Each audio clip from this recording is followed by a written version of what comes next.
નમસ્કાર, આપ જોઈ રહ્યા છો સ્પાર્ક ટુડે ન્યૂઝ. નવસારીના વિજલપુર વિસ્તારમાં ધૂળેટીના દિવસે કલર નાખવા બાબતમાં બે જૂથ વચ્ચે થયેલી મારામારીમાં 7 જેટલા આરોપીઓની ધરપકડ કરવામાં આવી છે. વિજલપુર વિસ્તારમાં અવારનવાર મારામારી અને ઝઘડાના બનાવો સામે આવી રહ્યા છે. વિજલપુરની રેવાનગર સોસાયટીમાં રહેતા યુવાનો વચ્ચે ધૂળેટીના દિવસે કલર લગાવવા બાબતે બબાલ થઈ અને ત્યારબાદ સમાધાન થયું હતું, પરંતુ ત્યારબાદ રવિવારે રાત્રિના સમયે સામસામે મારામારી થતાં બંને પક્ષે સામસામે ફરિયાદ નોંધાવી હતી, જે મામલે 7 જેટલા આરોપીઓની ધરપકડ કરવામાં આવી છે.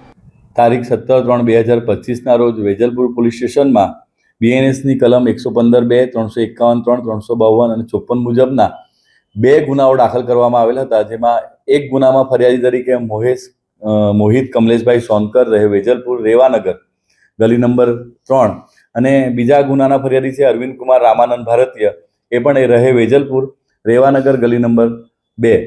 આ બંને ફરિયાદીઓની ફરિયાદ લઈને સામે જે ફરિયાદી મોહિતભાઈ સોનકર છે એમાં 4 આરોપીઓ છે: અરવિંદ ભારતીય, અમિત ભારતીય, નીરજ ટંટન ભારતીય અને દિલીપ ભારતીય.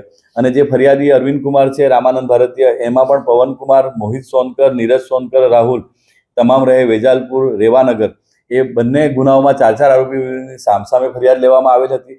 અને ફરિયાદની હકીકત એવી હતી કે તારીખ 14/3/2000ના રોજ આ મોહિત કમલેશભાઈ સોનકર અને નીરજ સોનકર અને રાહુલ પરમાર એ તમામ રહે વેજલપુરનાઓ બેસેલા હતા. તે વખતે નીરજ ઉર્ફે ટંટન ભારતીય અને પવનકુમાર વચ્ચે કલર લગાવવા બાબતે બોલાચાલી થયેલી, જેની અદાવત રાખીને તારીખ 17/3/2025ના રોજ રાત્રે લગભગ 1 વાગ્યાના સમયમાં આ મોહિત કમલેશ સોનકર ને રાહુલ પવાર એ ઘરે જતા હતા, ત્યારે આ નીરજ ઉર્ફે ટંટન ધર્મરાજ ભારતીય, અરવિંદ ભારતીય, અમિત ભારતીય તથા દિલીપ ભારતીય, તમામ રહે વેજલપુર, રેવાનગર નગરનાઓએ એ આજુબાજુમાં રહેતા તેઓ વચ્ચે કલર લગાવવા બાબતની આ અગાઉની જે અદાવત રાખીને એકબીજા સાથે ઝઘડો કરીને ઢીકામૂટીનો માર મારીને, રબરની પાઇપ વડે મારીને, ગાળાગાળી કરી જાનથી મારી નાખવાની ધમકી આપેલ હોય, જે બાબતે બંને તરફથી બંને ગુનાઓ સામસામે દાખલ કરવામાં આવેલ છે.